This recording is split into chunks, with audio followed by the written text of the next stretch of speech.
Let's groove tonight. Mm-mm-mm. The spice of life. Mm-mm-mm. Mm-mm-mm. I think that's Earth, Wind, and Fire. Is it? Denise will tell me. Just kidding. Of course it's Earth, Wind, and Fire. Okay, can everybody hear me okay? Oh, it doesn't do the fireworks thing. Really? There it goes. Can you guys hear me? Let me know. Our guest is here. Let's let her in. And then we'll let Denise in when she... Let's see.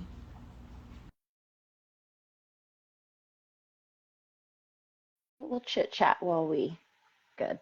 Hi, everybody. We've got such a special guest tonight. Crap. Okay. She's backwards, but she's going to be here.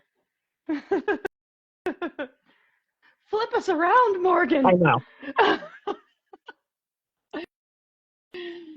Hello, there you are. You're going to have to tell me if it's good or not. Yeah, that's good. I can hear you really well. I can almost see you. And we're still waiting on Denise for a second. So you just get whatever you need, and I'm going to tell everybody who you are. Okay. So many of you have seen, because I have shared, and I know I shared it this week especially, but I've continuously shared Endo, who happens to be a Morgan horse, correct? No, he's an Appaloosa. I'm Morgan. He's an Appaloosa. I knew you were Morgan, but then somebody said to me, no, that's a Morgan horse. I said, since when were they white? But then I was like, yeah. I don't know the rules about, he's an Appaloosa? Yes. He's wow. technically Okay. a POA. So he's 8 inches taller than his daddy. Wow. That's really interesting. So, okay, you guys, this is really interesting because Morgan has Endo, and I'm going to let her tell you how she got him and all the good stuff. But I saw one day on Instagram, I was watching a horse that didn't have any eyes. And the person who happened to be Morgan that was working with him was having him go around cones and like change his lead on canters. And I was like, whoa, whoa, whoa, whoa, whoa, what is this? And so I sent it to Denise, and she was, amazed. And that's how we got here today. So I don't know if Denise is she might just be late, and she's a very busy woman, so we'll see if she jumps in. But all of the horse people are super excited. I have a large amount of horse people in my following, so please don't feel like you're just here talking to a bunch of dog people about horses, because there's so many people here that will understand some of maybe the slightly more complicated things that we could talk about. So I will let you tell everybody how you came to be with that lovely creature. Okay, can you hear me okay? Yeah, we can hear. It sounds great to me. Okay, perfect. My earbuds are not working, so. Oh, that's okay. Okay. It sounds good. I can hear you pretty good. So I got Endo in 2000 when my family moved up from California to Oregon, and I really didn't know much about horses. Like, I loved them, but handling them, I had to learn. Like, I didn't know how to put a halter on, and neither did Endo. So my grandma let me pick out a horse out of all her horses for who I wanted. And so I picked Endo because there were other babies that were a lot prettier, but Endo is very prancy and maybe extra. I don't know how you would put it. He has a big personality. And so he wasn't really a good-looking horse at the time. So that's why I gave him the name Endo, because I was going to turn it into something more when I figured it out. So endo means within or inside in medical terms, science terms. I mean, it means a couple other things. So anyway, I was going to do like inside is beautiful or within he's beautiful. So yeah, we kind of learned together. I did figure out how to put a halter on, and he did too. And that's how we learned. I mean, we learned jumping together and bridleless riding, and I rode him at least an hour every day just because he wanted to go out and do things like run on the trails. So Um, at that time when he was younger, did he have both of his eyes? mhm. Okay. Yeah, he could see I just didn't know if fine. he was born that way or if something happened along the way. Okay, so you guys had a really solid like relationship for a long time. I didn't know anything about Hmm. him. I didn't know how old he was. I didn't know when you got him, and now it's like, wow, you guys have been together 25 Hmm. years. That makes Yeah, his his birthday story so is in much June. cooler. Yeah, Wow. Okay. yeah, I thought yeah. maybe you like rescued horses with no eyes and you had this I special do, skill set. I Now do. I see that because I see that now. But come to Yeah. find out, it all started with just you and him and you Hmm. not knowing. Okay. Wow. Yeah, my grandma bred him and then his sire, and then she had both dams on each side, and then his dam, and none of them had eye problems. I've never Okay. even heard of it until he got diagnosed with it at 8. It seems to happen more with the Appaloosa breed, and then it also seems in within the Appaloosa breed, it seems like the horses colored like him get it more. He's homozygous for the LP gene, the Appy spotting gene, and that's why he's all white instead of spotted like some Appaloosas. So if he were bred to a solid colored horse, he would make spotted butt babies, which I do Spotted want. butt babies. Yeah. Yeah. Yeah. Um, and they don't know why it happens because other horses will also get uveitis, but it's usually in one eye, where Appaloosas, it's more often in both eyes. And they think it might be bacterial for the initial flare, and then the immune system just keeps attacking the eye even after the Oh. disease is gone. So it'll Mm-hmm. flare up like an autoimmune disease, like sun will make it worse, dust, stress. Yeah. Um, yeah. And, and so with each flare up, the inflammation damages the eye. And so eventually they go blind, but they still have flare ups. And that's why Endo's eyes were removed, because he was about completely blind, but still in pain every day. Yeah, I was a vet tech for 18 years before I became a dog Oh, trainer, and wow. it was for small animal and exotics. But I heard veterinarians regularly tell people if the eye has no function and it's painful, get it out of there. Like Mhm. it's not in animals. I don't think a lot of people realize how well animals do after they have their eyes enucleated. Yeah. Like it's really not as I don't want to say it's not as bad because it is bad, but it's I think the recovery is much better than people would Yes. expect or anticipate. So Yes. what year did that happen when you finally were like, okay, this is not viable. He's going to be more comfortable without them. He first got diagnosed at 8, and that was during the summer when he was outside. And then since after that, I noticed him, it was harder and harder for him to see. Like he used to be trained where I used my body to kind of block him or guide him, and then he could no longer see that. And Mm, that he used to mm. jump like 3, 6 courses. I just pointed him at the jump and he could tell his distance, the striding, and he just took care of it. Um, and then so at 13, that's when he was completely blind and we just took out the eyes. The vet wanted to do one at a time. So we took out the one that was really bad, and they told me to get him ready for the second one. And so even being nearly blind, he could still see light, and that helped him keep his balance. So once he went completely blind, then he had trouble with balance running around, and he stopped doing that. So it Just was, like running on his own. yeah, What do you mean by that? yeah.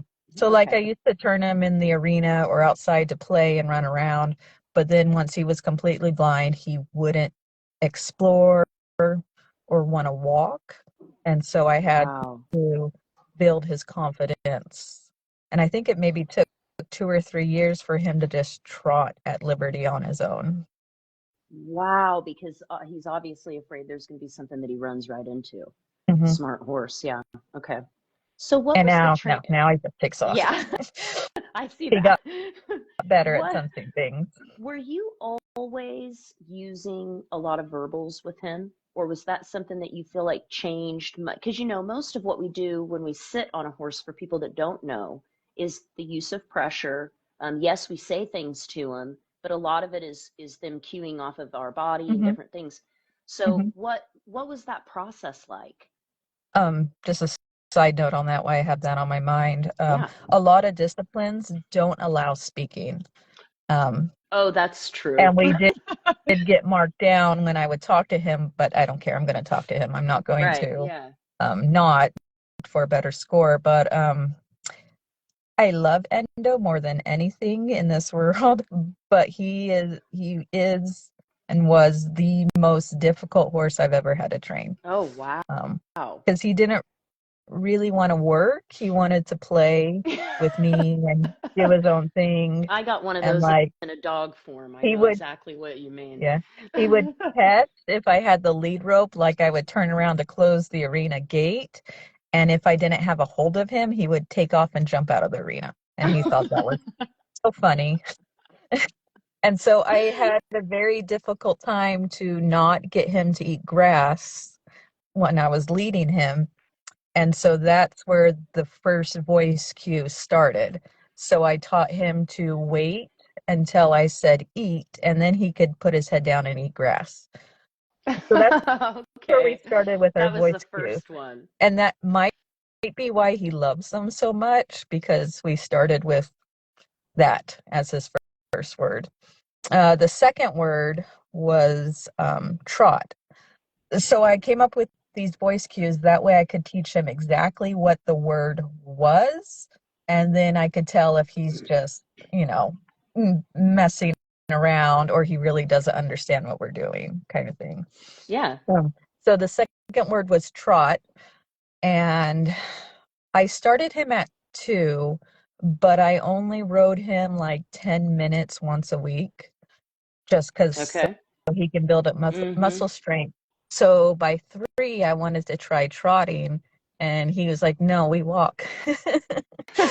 I'm not going to work hard. We've been walking for a year. I mean, that's what you're going to get. So I had to teach him the word trot on the ground first, and then I got on him, and then I said trot, and he went to do it, and he's like, "Oh, no."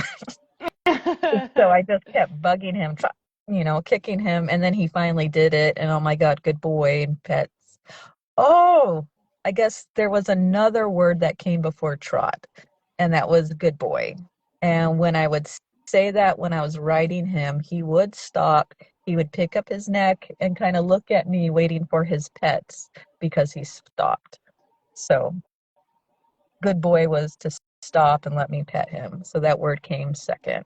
And that's where all that vocabulary. Now I watch you do a word for the day. Let Denise in here because she's in here. Word of This the is a week. great Yeah. this is a great time for her to pop in when we talk about verbal cues. She loves that topic. She's a sport dog. She's in the sport world. Hi, Hmm. Denise. Hey, I was just hanging out listening, pretty happy. Um, I have a good excuse for being late, though. Okay, I was let's training my hear it. dog and having such a good session that I just forgot. Oh, But like well, an we will animal let that person can go. be like, oh yeah, no, that totally makes sense. But I apologize. But anyway, I want to keep going. I want to hear about how you taught your words. Yeah, so I just mentioned that she's now doing word of the day. So I would love to hear how it got from the 3 words to all this huge vocabulary. I mean, my favorite is when you tell him around Hmm. and he changes leads and goes around. I mean, mind blown. Yeah. I So have to he's working just for petting. You're praising him, and that's enough. originally, yes, because he would be a turn into a brat if I started using food. Then he started pinning his ears back and getting a nasty attitude about it because he's like, why can't I just eat? Why do I have to do this for the food? Just give it to me. But we worked past that like at 14, 15. So I'm like, well, we're going to have to work through it because I want to be able to start giving you cookies. um, I imagine with dogs you use more voice cues, and maybe now I'm kind of curious that maybe I might watch some training videos on dogs later tonight, because so with my words I have to change, like I have to say it a certain way, that way he can understand it, because horses don't know English, so it's a lot more difficult for them to tell the difference between walk and whoa. Like if It's the same with you the did, dog. yeah, well, I It's the same. mean, if they're running around like cantering and you say walk, walk, they don't hear it over their feet. I mean, they can't tell the difference when they're So working. if So, I have to give a word like sit down, stand, those are all mhm, one syllable words, right? So I say sit, one syllable, lie down, two syllable, up, down, on your feet for stand, three syllables, middle tone. And I do that because even though sit down, stand, how could they be more different? The fact is, dogs have a hard time with it. They're mhm, not verbal. mhm, And so I find that changing syllables, and also I used to say sit, stay, stand. All of those are ST mhm, words. Esta. And to make it worse, the hand signal that we traditionally use is very similar. So no surprise, you say sit and you walk away and your dog is popped into a stand because they're operating off that first couple sounds and ST, stay, sit, stay. It took me so long to realize what I was doing. mhm, And it was a really important learning moment because I've watched people correct dogs pretty hard for those errors. And then what I see is that because they don't understand what's mhm, happening, they just think the dog, I said, sit, why are you standing? Right. So they correct yeah, the dog. And then what I notice is it teaches the dogs to be very slow because they listen really hard for the whole word and then they think. yeah, yeah, But I don't want my dogs to be slow. I want my dogs to be mhm, fast. And so now I changed my words. So I try really hard not to have similarity. mhm, For just basically for the same reason as what you mhm, said. It's or if the dog is barking, they don't hear a thing you say. yeah, So that was my answer. mhm, For the yeah, for the pet for the people that are listening that are just, you've got a pet dog, and how does this make sense or translate for you? I can tell you how I use it with my own dog. There are certain things that I say and tones that I say that I don't say any other time.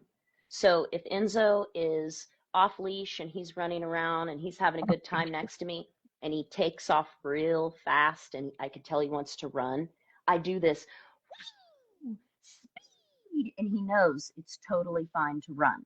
It's totally fine. mhm, It's encouraged. He hears the sound, but I save those for specific times. Another time is when he misses a recall. You missed a recall. It sounds very specific. mhm, Missed a recall. And it's the only time that I say that sound like that. So it doesn't necessarily always mean that this has to translate into like high level behavioral chains and things like that. It can just be something that you incorporate with your own dog in your home, or maybe you just plod around on a horse and you don't do, these are all things that translate to every part of dog ownership and horse ownership. mhm. Do horse people use whistles? Um, I don't see horse people use whistles, but that doesn't mean that they do, that they're not no, in some way. I like do as see a, not, horse not people as a use whistles training in tool. pointer trials, but they're for the dog. Um, They're not I for the think they horse. use them at some shows. Like for dressage, they'll blow the whistle. So the only time we'll have a whistle is to desensitize them to that noise. Hmm. But I can't think of anybody who uses that as a training cue. I Somebody mean, I asked because probably does. Yeah, Somebody I'm probably somewhere. does. curious because I think dogs find the sharpness of the whistle, the distinctness of it, to be very clear, Hmm. Hmm. and they respond very well. Whereas, words we talk all the time, we just chatter, Hmm. and we probably use our cue words without even knowing we're doing I it know. in life fairly often. Yeah.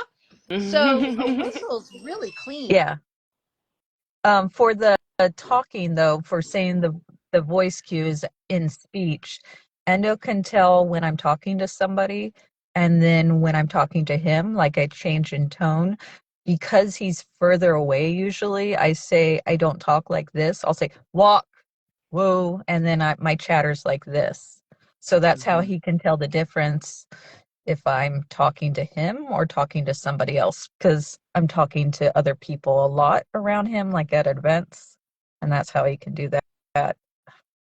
You know what? Somebody in the comments was actually one of our last guests, Steph McSween. Many of my horse clients say some of the leash techniques I teach are what they use with their horses, which is a wonderful time, Denise, for you to talk about the Finzi method. And I think that Morgan will think it's interesting. Uh, So she, I used to have an old dog that I used to walk every day, and it was on a road with a lot of kind of high-end barns. Mm-hmm. So you get really hot horses out there, and you would see them bringing these young horses out, and they're pretty wound. And what I noticed is they never go in straight lines. So they would go 5 steps, and then they're circling and circling, and they go all the way down the road, circling away, circling away. And it just kind of suddenly occurred to me that with dogs, we think about going for a walk, and then we go for a destination. We go around the block, whatever we do, and our dogs pull like crazy. And the horse person's answer to that was, we're going to go in a circle. If you're going to pick a speed, we're going to go in a circle. Now we're going to circle. We're going to circle. And I thought, I wonder if we could adapt that.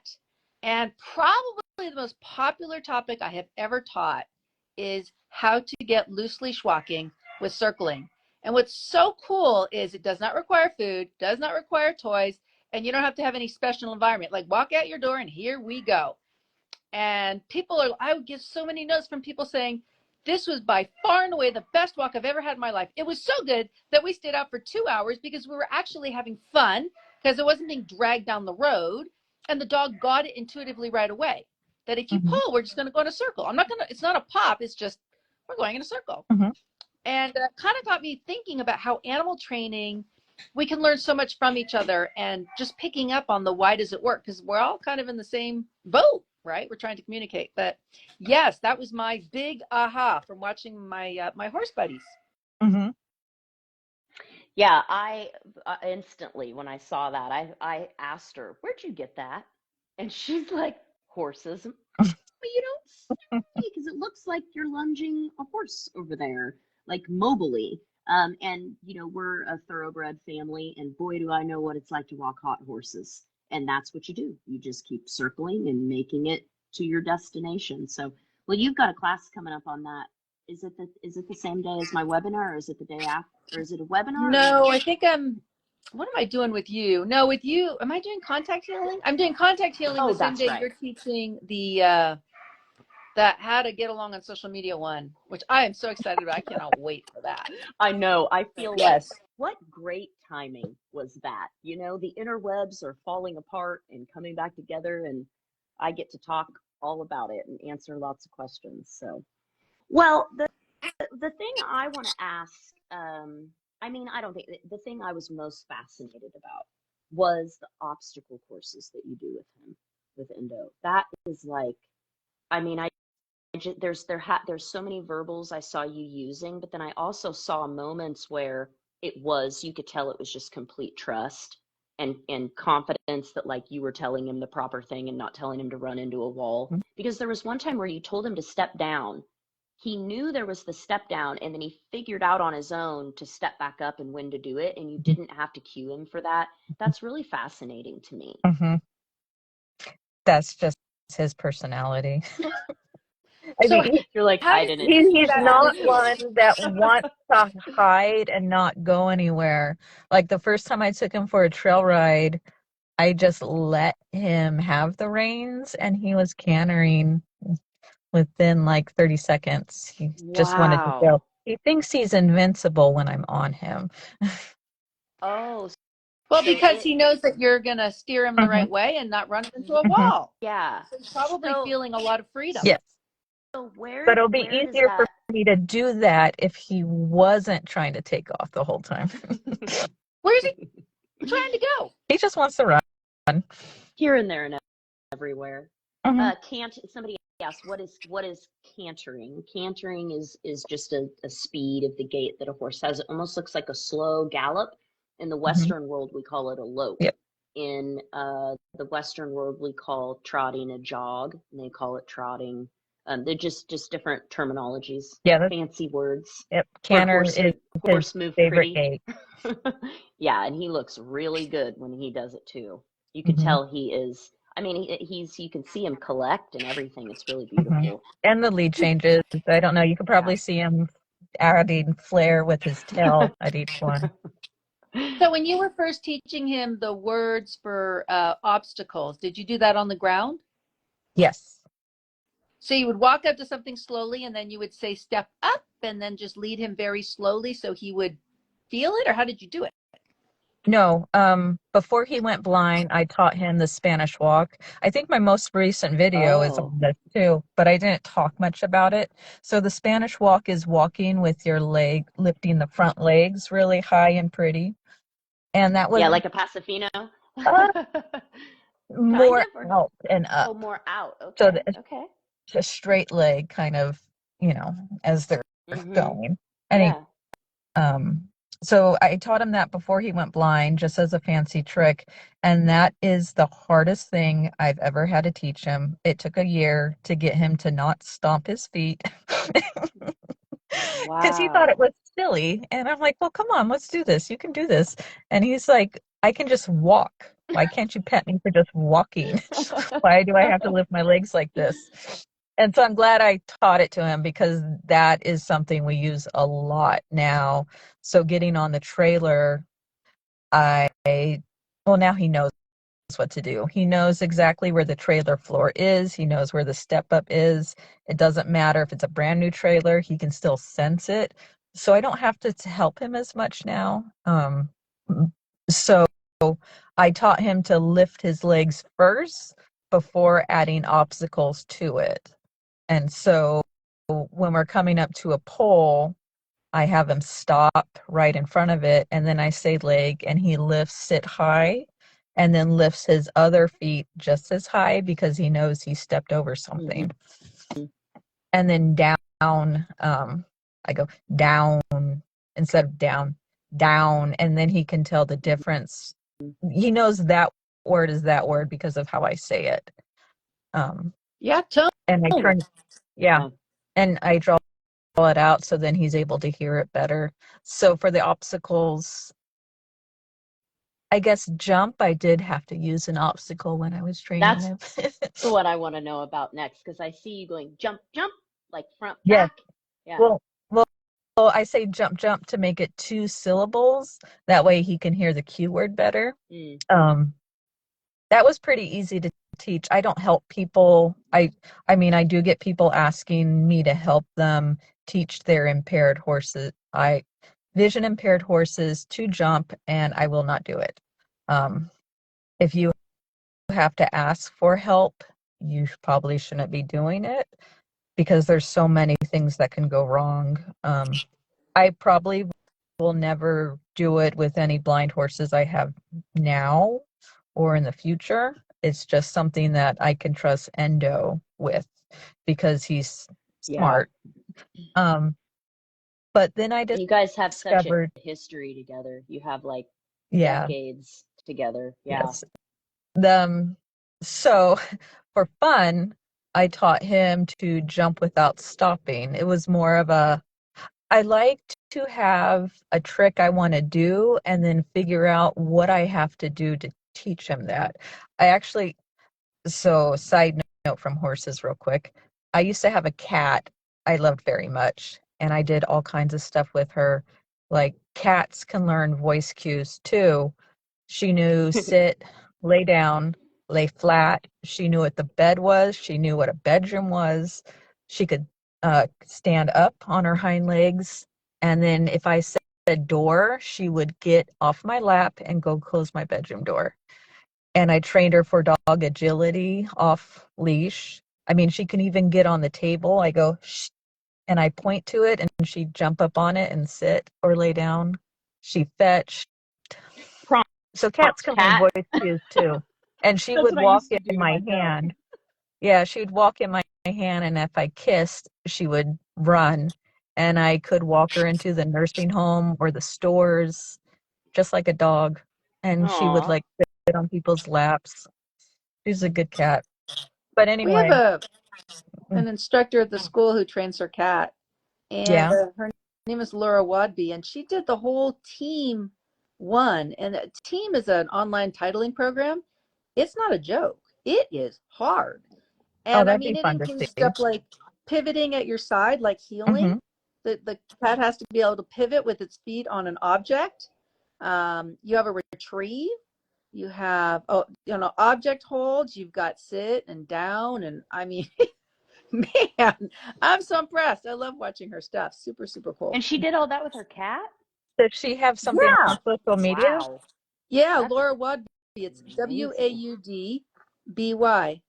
I might have Um, to ask you that when we're not on here yeah, anymore. for Yeah, sure. I wrote Of it course. down. I'm going to Okay. send it to you, Morgan. Okay. Yeah. Yeah, I Well, would That love to sounds very see yeah, that. interesting to me too. she teaches this program for my school online, and she's like, "Well, I'll just do the cat," and she Mhm. did the cat. Yeah. It's Yeah, hard, I like and she's that good. attitude. I Yeah. like It's The that hard. attitude.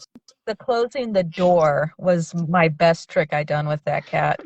But I spent about 2 weeks thinking about how I was going to break it down into little steps so then she would be able to understand that. But that's what I do with the horses too. I break it down. And so our first little step is not what we're working towards, but it's the step in the right direction. Um, Yeah, I mean, I assumed, and I guess I assumed wrong. I assumed that you had shaped all the behaviors with a clicker or that sort of a marker method and just free shaped it, but apparently you did not. Well, I mean, I do something similar where I don't use a clicker, but I say good boy, and that's my click. And then he understands if he did the correct thing. And if he tries, I go, and then he knows that that's not the right one. So he'll keep trying. I'm able to tell him, no, no, no, yes, good boy. And then he remembers it. He learns really quick. Yeah, I heard That's so cool. your no marker was kind of just a Mhm. like a little buzzer. Mhm. I mean, if Yeah, he's pretty simple. going to do something that might be like if he's going to jump before I say jump, then it's more of a sharper one. But if we're just doing something, quietly, it's not so buzzer. Yeah, yeah. Does he That know makes when a lot of he's in sense. a training session to learn a new thing? Do you have a way of telling him that I need you to be more creative than usual? Or is it just all training is training? It's everything. Besides taking him out to the pasture when we go in the arena, we're going to do something time. So he Um, kind of mhm. knows. Yeah. I do have a couple words. Like if I take him outside and he's not sure if he's allowed to go up on his own, I say get, and then he knows he's been excused. And so Yeah, I can dog tell people, him, that would be like when we say free and hmm your dog can go and do what they choose to do. yeah, Yeah. Class is over. yeah. And then Class is have a over. play sound that I think I forgot what you said that you use, but I have a play noise, then he knows he's not supposed to listen to what I say. He can play and be goofy. Yeah, Enzo's is, and this is weird, but it's how it happened. Hopefully he doesn't hear me, but I go, you don't know. You don't know. You're just a dog. And then he immediately starts getting excited and running around. You can make anything meaningful if you use it repetitiously and you use a specific tone for that. It's Okay, like, you know what mine is? what? Fee, fi, fo, fum.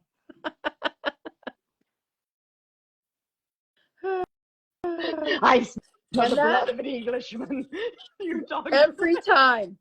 And then I stomp while I do it. So we stomp down the hallway and I do that. And I come around the corner and he's like wagging his tail and then he comes bounding down. It's pretty fun. Okay, So you're so saying everyone somebody, doesn't do that? no, no, but that was probably one of the best ones I've heard. I want to answer two questions. Somebody asked about, give an example of a tone and a sound that you would use and draw out dogs, horses, whatever. I think it was Hannah. And you asked about whoa, Hannah. So when I'm on my horse, whoa means stop. And I say it like that. Whoa. That means stop, just light pressure. And he's going to stop dead in his tracks. Now, if I'm with Enzo, I might say, whoa, shh, to get him to slow down a little bit if he's trotting a little too fast in front of me. So same word used, different ways. Now, if I want my horse to maybe go a little faster, I might go shoo, shoo. Where with the dog, that would mean something totally different to Enzo. I don't know that I ever even really used that with him, but all of these things It's not about the specific word. It's just how would you like to use it, and then be really consistent with your tone and that word every time in that scenario. And I have found in that way, repetition and consistency, anybody can do that. You don't even need to take a class to pick one word that you're going to work on and really make a point about that. And then the other one was about eyes. It was about, they were asking, so when they take the eye out, it's called an enucleation. And they were asking, how do they keep it clean? So they'll pack the inside of it so that all that stuff that's coming out gets, absorbed, because there's going to be seepage, there's going to be some discharge sometimes. And then sometimes they'll just sew it closed. It depends on what the situation is with the doctor. I don't know, Morgan, you can tell us about what happened with endo. Is the clean question, so I get asked that a lot about the sockets after they fully recovered. How I do I keep think they that were crevice asking, clean? yeah, I think, how do you keep the orbit? So that might be what they're asking, not necessarily post-surgical, but how do you keep the orbits clean after the eyes are removed? Um, I don't. I only clean them for pictures, videos. I let the dirt build up because Endo has pink skin. So I let the dirt build up to give him natural protection against the sun and bugs.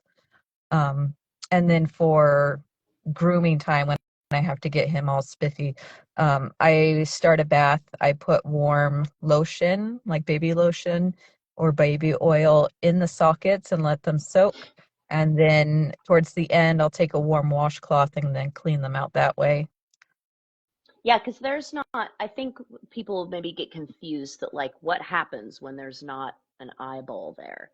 It just Hmm. caves in, you guys, because there's nothing there. So the Hmm. skin just grows over it, and it just looks like there's these little divots there. Yes. Um, They ask there's another, too where the eyelashes go, and oh, they actually sew the eye shut at hmm. first, and then they cut around the eyelashes and take that part completely out. And then they'll pull out the eye and the surrounding tissue and then sew it back up. So I've never there's no seen it done eyelashes. on a horse. I've seen it done on many, many animals, but never a horse. So that's I interesting. I watched the last one. I watched Endo's first one too. The other four I didn't watch, but I don't know why I did it, but I kind of just wanted to look at it. I got up and I looked at my horse's messed up eye staring back at me on the table. It's Are you looking at me? odd. Wow, that was in your body and now it's not, Yeah, and it's just staring the at me. table's Yeah, looking at me. it's a little morbid, Yeah, but yeah. it's my kind of morbidity though. Hmm. How old was he when this happened? Endos came out at 13, but I've had two completely blind eyeless horses too. I didn't Because you, comment earlier, but I was kind of thinking about what you said. When someone contacts you and asks you how to teach a blind horse to jump, and your response was, I think if somebody asks me that, they probably shouldn't teach their horse to jump. Yeah, if you have to yeah, I ask would love to me talk how about that to, more. you probably shouldn't do it because if something bad or dangerous comes up, what are you going to do then? Yeah, I mean, I just thought that was so interesting because often I have that feeling when people are asking questions, maybe I'm doing a live or something, and they're describing a situation, and I'm just my the biggest response in my head is I would never find myself in that situation. I would not say that. But often it's how I'm feeling. Like I just wouldn't have put myself in that situation. That is a very difficult situation. And when I'm having that feeling inside of myself, it's actually really hard for me to respond because Hmm. I feel like there's a lot of risk Yeah. associated. Like anything where people bring up aggression, my almost across the board response is I really want to encourage you to find a good professional trainer Mhm. because I That's can't what I just be also say. cavalierly throwing Hmm. out things online Hmm. when you're telling me your dog is biting you or you're biting So your family. I can't be cavalier. there was something on this topic that I saw that was off-putting to me in the same way. There is a girl that became very, very, very popular on social media, rightfully so. It was very interesting, because she has a seizure disorder and her dogs are trained for tasks to help her with that. and she would post videos of her dogs doing different things when she didn't catch that she was going to have a seizure, and they did. She would put that online. I watched her for a while because I really, really liked her. I liked what she was teaching and saying. I thought a lot of people could just, learn more about service dogs. And then something started happening. It started evolving into where some of the people that I knew in the dog world were beginning to say that they talked to her privately. And I was like, oh, well, that's cool. Like, bring her over, But then in the course of that, I realized what was going on was people were trying to get her to work with them and to train and to do all of these things. And I thought it is an interesting, where do we draw the line between this is what I do with my animal, this is what I show, and now I can give advice to other people. Where is that? Where do we think that that is? Maybe it's just what you both said. Like if it's, I feel like that's going to end bad. Yeah, if it's You know, dangerous, I won't give advice online. I tell people a lot of times though to get me a video so I can mm, see what's going on. I've done live lessons like online. Um, but if it's aggression, if it's dangerous, I tell them go find somebody close yeah. to them because I'm Okay, usually far away. so I have a Hmm. question. You can both answer this. When someone describes a problem to you and then they follow up with a video, what percentage of the time would you say that the video reflects their words, in your opinion? Like, did you see what you thought you were going to see, or did you see something different? Um, this is I don't know if this exactly fits what you're asking, but I'm a horse trainer, and I'll get somebody who tells me about their horse on the phone that their horse can do XYZ. And I've learned I need to go to their place and see exactly what the horse knows and how the person works with them because it's like one person will say they can ride the horse down the driveway just fine, and I get there and they can't even put a saddle pad on that Hmm. horse. And I've Hmm. had somebody Yes. tell me the horse is at the trainer doing walk and trot, and then I find out they got it for free because it was a dangerous unfixable bucker. So in my training barn and where it's me actually getting on these animals, I have to see I have to see the owner do it with the horse. That way I know that they're telling the truth. And then I also have gotten a lot of where people call me to come just get their horse in shape and fit at their house during the spring, and they're in some kind of cast. I've I've figured that out, that the horse did it and they don't want to get back Yeah. on it. So they want Yeah. me to come I've out seen and that. ride out the bucks. Hmm. So I'm a lot more careful. Yeah, Hmm. I when I used to travel and teach, and I used to ask people for a description of what they wanted to work on, Hmm. and I would read them in the airport. And by the time I got on the airplane, I didn't want to go because like these were not fixable solutions. These were impossible problems. Correct. And without exception, when I would arrive, I would run into a room full of absolutely normal, charming dogs that had none of the problems the way they were described. So I actually stopped asking Hmm. for those descriptions because all they did was make me anxious because Hmm. I just can't fix these problems, right? Hmm. And then you show up and there's these perfectly lovely dogs. And I'm not going to say people were lying. I think they simply don't know. They misunderstand so Yes. deeply Correct.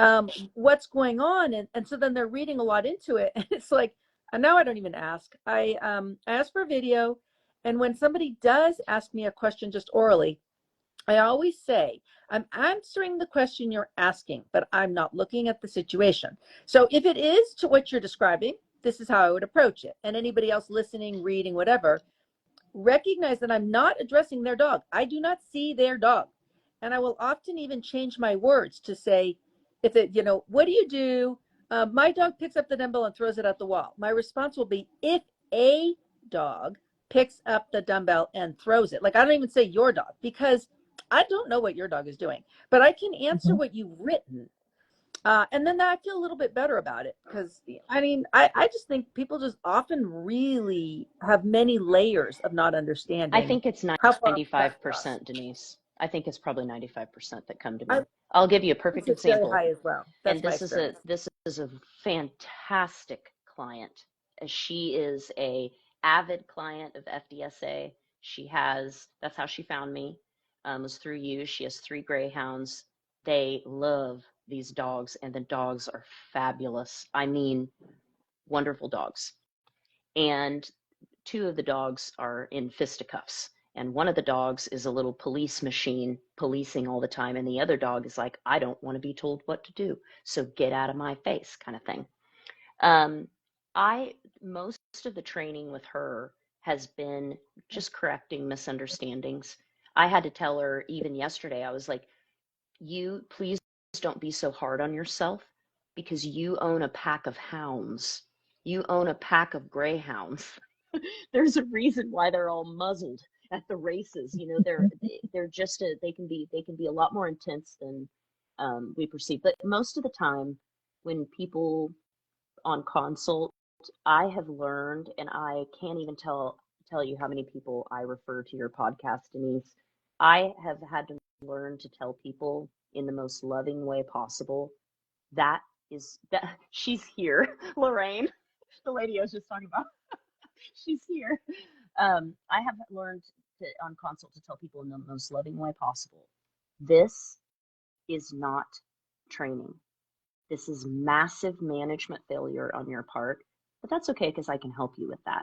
But I will not turn this into my German Shepherd barks at people when they come over. You have a German Shepherd. That's not a training thing. That's not a problem. That's a thing that a dog like that will do, and we can learn how to manage it so that it's not out of control and that your dog's feeling okay. You know, and that people that come in your front door aren't afraid they're going to get bit. But what I see is the most common misconception is that everything is trainable and it's a training thing. And that most things aren't just management. The people that you guys see living really successfully with their dogs, yes, I'm sure they're doing some great training, but they're doing really great management. And it is really the same with horses. There's a whole lot you can't make horses do.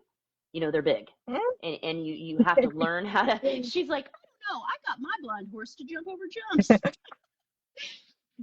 But sometimes it's just it is just that. I think that probably applies much more with dogs than it does horses because we interact with them differently. But that's the thing that I see the most. I tell people that all the time. I think management is the vast majority of everything because I'm in the I fall heavily in the genetics side of the equation of like temperament and such. I really believe that so much of this stuff is wired in. Now, I'm not saying you can't take a perfectly normal dog or horse or whatever and mess it up. Oh, you can. But there are fundamental issues that you can take 2 different dogs and treat them both terribly. And one of them, in spite of it all, does not start biting people. It just doesn't. Now, I'm not, well, Morgan, you don't know this, but I actually like difficult temperamental dogs. If I was going to get a horse, it would be an Arab because I just sort of like edgy, busy. I've got a border collie and a Belgian and a terrier. So I'm not criticizing it. I'm just saying that when I bring in my border collie and he does border collie things, there's no way I'm going to try to take the border collie out of him. I'm not going to take the border collie out of him. So if it's a problem that he's hurting my other dogs and I see round them up, my choices are prevent him from being with the other dogs, right? Or find a way to get the dogs to be okay together like that. But I'm not going to stop that behavior unless I want to do it for the rest of my life. And I don't. So it's easier for me to manage it. Like, well, fortunately my dog, actually, the other dog doesn't care that he's being rounded up all the time. He doesn't care. But if he did care and he does have aggression, and that would be a concern, I'm just not going to walk him together. I'm not going to try to train it out of a border collie. That is a big ask. And asking a Belgian not to be somewhat aggressive and protective, it's a big ask because his wiring is that way. And a little acceptance goes far. If people stop thinking they have to fix it all, so you don't have to fix it. You have to find a way to live in harmony so you're happy and the dog is happy. You don't have to fix anything. You just say, like when people come to my house, I can tell you I crate the dog. It's not a big deal. He doesn't have to meet people at the door. Yeah. So Morgan, what do you feel like as that translates to horses? Do you feel like a lot of times people are wanting to train things that are really just not reasonable, or they have asks that are not reasonable, or do you think that it's more of that they're not maybe willing to do the work or be consistent? I specialize, I say I train crazy horses. I get a lot of them that have hurt their owners, Mm. and I can fix them, but and they'll go home and they'll be good for a while, but then things slowly come undone. Um, so that's actually a really good point, though, with the breeds. You know, you get different energy levels with different breeds and behaviors. I'm making a training series, so I'm like, I wish I can write that down right now. My notepad is on my phone, and that's a really good point. So when you say a horse hurts its owner, how do you think you get there? Because horses have much less behavioral range compared to a dog. Like, all horses look like horses. A Chihuahua doesn't look like a Great Dane. So there's a Right. huge amount of range in a Yeah. dog. And also, they've been bred for radically different things. Mm-hmm. So you'll have exceptionally angry predatory dogs, and you have dogs that you could do everything, and there's no way you're going to get a bite. Like a Cavalier King Charles Spaniel and a Belgian Shepherd are just there. Y'all should get I love Cavaliers. them. Forget the Belgians. But my Yeah. point is, they're so different. So in horses, how often do you think a horse is born where you're kind of going, this is a problem, versus how often is it the way a horse has been trained and raised and interacted with that creates the problem? That's really hard to say, because I do notice some breeds. So I've had 3 that I've called crazy eyes. I have crazy eyes 1 and 2 and 3, Oh God, it and happened 3 yeah, times. yes, there were bad things that happened with the first 2. Oh, Quarter horses, like foundation bred quarter horses, they're like maybe the golden retrievers in the yes. horse world. Easy Yeah. to train. Mm-hmm. They're great. I normally do not have them in my training barn, but all 3 crazy eyes horses are quarter horses with thoroughbred, lots of thoroughbred in them. Ah, the appendix, Yes, the old appendixes. and Yeah. racehorse. Yeah. So I mean, I've noticed that certain breeds people seem to have more trouble with. And that's probably with dogs too. Um, and I think Crazy Eyes number 3, I think they were not used to having a horse with a lot of thoroughbred in it, and I think the horse got punished, not on purpose, but things happen and the horse Yeah. didn't understand why they happened, and I think the horse got more anxious because of that. Um, like my farrier did her the first time, and his hat brushed her side as he was doing her feet, and she jumped forward and he hit her, and that was the first time he hit one of my horses. I got mad, but I'm like, that's probably how she got this way. So I picked her foot up and I touched her and she jumped forward. So then I worked on that real quick, so she was used to being touched as she had her foot up, and then that fixed the problem. But that could have been something where it hurt the owner as they were holding the horse. I saw it Mm-hmm. coming, but that's just how somebody would get hurt. I have a backbreaker in right now, and then another horse that broke his owner's ankle and foot at another trainer's barn, but they have Oh my 2 God. completely different issues. One is an ex-barrel horse that amateur owner bought, and so she's hot.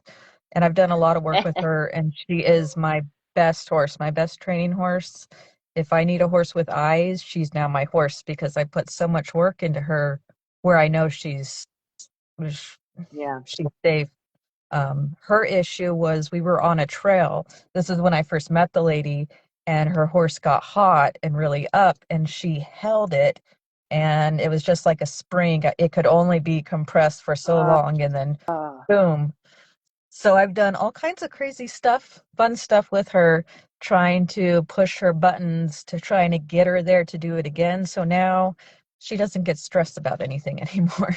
She's good. yeah, it's And then definitely a different thing to have a thoroughbred than it is to have, I mean, you guys, the thoroughbreds are the mouths of the horse world. mhm. They are made to run at top speed for 1.25 miles. Like, that's a lot going on in there. They're like, most of them all the time, except for JB. Don't let him fool you. He's a thoroughbred. But you can see how much work my daughters put into him to make him like that. I think you have to definitely want that in a horse. You have to want that, otherwise thoroughbreds are obnoxious. But if you want a horse that is always ready to run and always ready to work and has a lot of heart, I think thoroughbreds are fantastic. That's why we love them. But notice that I do not ride one. She can ride one. I can have one, but it's not necessarily what I would choose. I have an old paint horse who's just there for moral support. Well, okay. That I have like 1,000 more questions that I want to ask. So we're gonna definitely have to have you back sometime. That was lovely to hear how many crossover things there are. And then I think the dog people really appreciate hearing something different. You know, just something new, something different, how much crossover there is. And then I think the horse people are like, okay, yeah.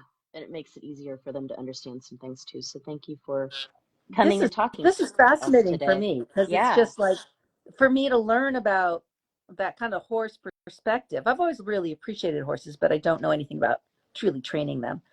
So how cool to think about. I have a friend who trains deaf blind dogs, often both in the same animal, because there's a genetic reality that often creates deaf and blind if they get a white head, full white head, certain breeds.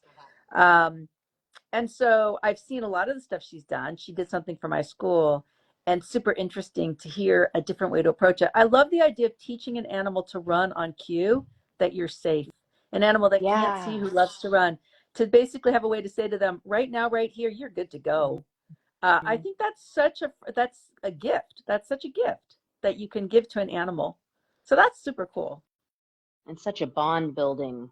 Like I mean, if we talk about relationships and how do you build trust, it's by saying that it's going to be okay, and then it is. And then it is, and you make sure that you're there and you're present and you're watching it and you're helping them be okay. And that's says a lot. So, well, thank you, Morgan, and give Endo a hug from all of us, because we are absolutely obsessed, and we will have to have you back. I really appreciate you being here. Thank you Yeah, so much. thank you for having me. I've got stuff to watch tonight. I'm going to watch some dog training videos. The voice Excellent. cues. Excellent. Yeah. Have fun. Yeah. All right, bye, everybody. Bye, guys.